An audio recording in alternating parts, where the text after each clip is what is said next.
Iran रे तीन भारतीयों को अपहरण मुक्त करने को संपर्कियों ठारू 1 कोटी मगा जाउथबा अभियोग होईछि। भारत रो ईरान दे ऑस्ट्रेलिया जिबा बेले तीन युवक निखोज अछंते। पंजाब रो संगरूर होशियारपुर एवं एसबीएस नगर ईरान जाइथिबा तीन जन भारतीय निखोज अछंते। ईरान रो राजधानी तेहरान रे थिबा भारतीय राष्ट्रदूतଙ୍କ कार्यालय एहाकु निश्चित करिछि।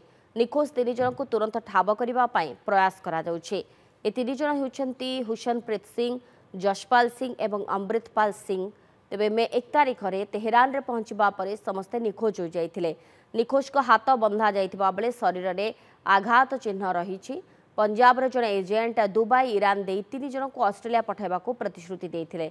से तीन जन को ईरान रे रहिबार सुविधा दिया जिवो बोली प्रतिश्रुति देइथिले। तेबे ईरान यात्रा करिबा परे तीन जन निखोज हो जाइथिबा सेमानक संपर्क कहिसंते। भारतीय दूतावास मामला को ईरान कर्तृपक्षों निकट में उठाई। निखोज भारतीय को तुरंत खोजा कही।